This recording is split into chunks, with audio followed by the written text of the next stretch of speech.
Hey guys, what's up? Welcome back to Invest For You. Everybody knows about Radio Shack, but don't know what happened to it. Today I'm going to cover the rise and fall of Radio Shack.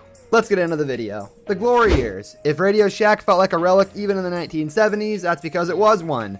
The company, which in its earliest days called itself The Radio Shack, was founded in 1921 to sell gear to ham radio enthusiasts. In 1955, the company had been around for 34 years and had one store in downtown Boston.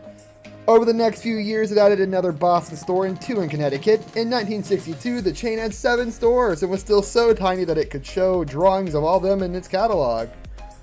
Despite the expansion, or possibly because of it, Radio Shack was struggling. In fact, it was on the verge of bankruptcy. That's worth a moment of reflection. Radio Shack almost went out of business before most people had ever heard of it. In February 2015, Radio Shack, a renowned electronics store, filed for Chapter 11 bankruptcy protection following many financial and operational missteps. The company had too many stores that cannibalized revenues from each other and generated losses.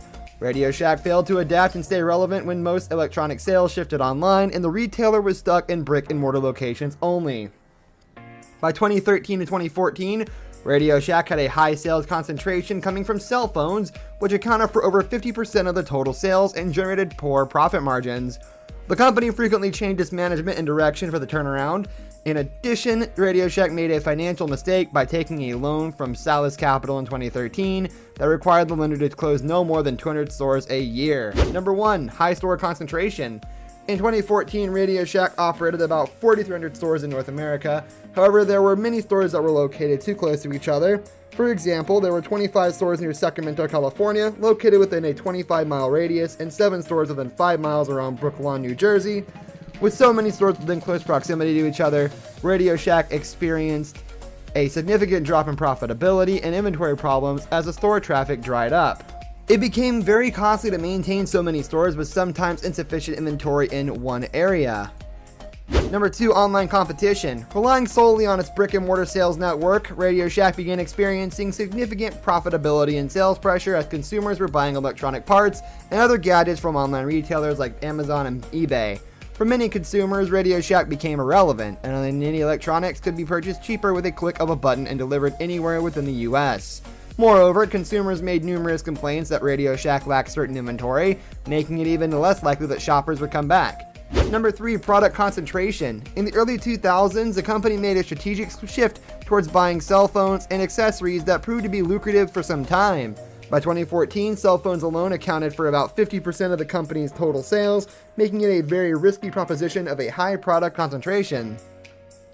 Things began changing rapidly after the introduction of the iPhone in 2007, as the sales channels for cell phones began shifting towards buying phones through wireless operators. Many carriers substantially reduced payments to Radio Shack and similar resellers to mitigate the rising cost of subsidizing iPhones.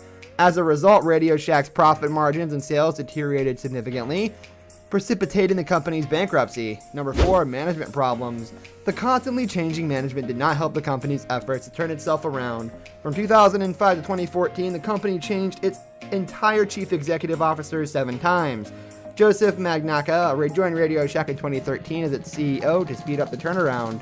The company set a goal of restoring profitability by 2015 with a significant store and product revamp, changes in compensation structure, and aggressive marketing campaigns. Number 5, financial missteps. Because Radio Shack had experienced negative earnings since 2012, the company needed a significant capital infusion to stay solvent.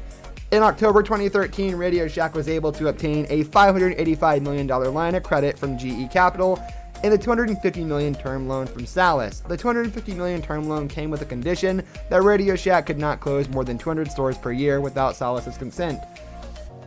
As the Radio Shack's cash burn accelerated in 2014, the company attempted to close over a quarter of its stores to stop the cash outflows. However, Salus thwarted the closure efforts due to a lack of confidence that the company's business plan would succeed. This accelerated the bankruptcy filing due to lackluster 2014 and 2015 holiday season sales and continuing cash burn. This brings us to the end of our video. I hope you enjoyed it. Hit like if you did, and don't forget to subscribe to our channel so you don't miss out on any of our videos in the future. Also, watch the 2 videos that are on your screen because I'm oh so sure that you'll love them. I'll catch you next time, guys. So long and farewell.